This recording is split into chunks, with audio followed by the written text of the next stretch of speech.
Mr. Smid, on the occasion of this conference, which is the European Day for Road Safety, you participate from the part of the European Commission.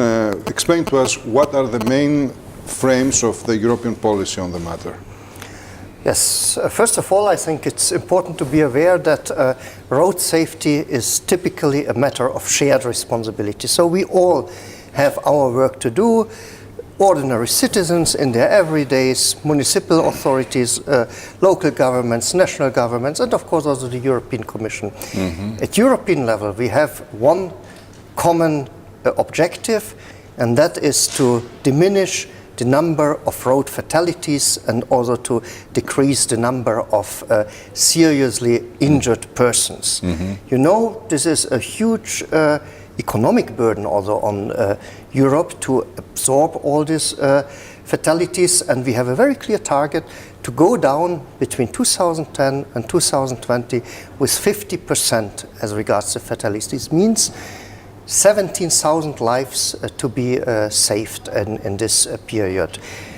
Now, what we are doing is basically this type of events, awareness raising, and we are very grateful to the Greek presidency that they have put road safety as one of their priorities. Yesterday, a ministerial conference was dedicated to this subject. Today, the Road Safety Day, and we have a couple of legislation.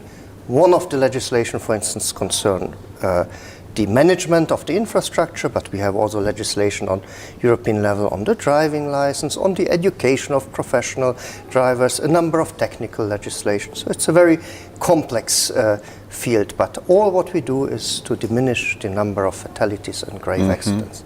Well, statistics show that, okay, we have about 12,000 deaths per year in the European Union, and the information we can get from your sources show that almost 40-45% it's due to drinking or to alcohol, and an important percentage is the lorry circulation in the European Union. Maybe 1,000 lives can be saved if everybody puts the safety belt correctly. And maybe 1,300 can be saved if the speed limit is a little bit lower. So what are the main problems, the main sources of accidents according to your analysis? First of all, accidents are hardly ever due to one single reason. It's often a combination of different circumstances, and it's absolutely true that behavior plays a crucial role. So it can even happen that there is a technical defect, but then the reaction of the driver is not adequate, or because he behaved improperly, the accident aggravated. And of course also the infrastructure plays a crucial role. Now you touched upon important questions like drink driving or non-wearing of seat belts. This is clearly a behavioral problem that requires a lot of education, very appropriate enforcement which helps people also to understand, not only to collect a fine, but to make them aware that this is a serious road safety matter. And here what we see, there are differences in member states. Just to stay with the example of the seatbelt, for instance, Greece is one of those countries where the wearing of the seatbelt is still not that commonly accepted as in other parts of Europe, especially on the back seat. And the Commission for the years that come, where it will put the emphasis?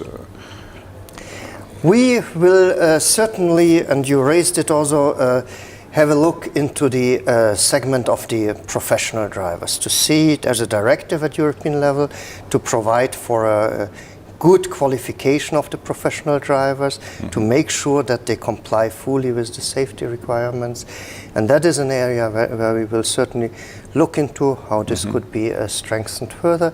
The other where we are also considering to review the legislation is the whole area of infrastructure safety management. Again, this is very important. It's not enough to build an excellent road, which is perhaps expensive and which serves the purpose at the beginning, it's important that it is monitored, it is maintained, that adequate measures are taken if black holes are identified, so that the infrastructure is kept safe throughout the lifetime. And it's not always a question of big monies.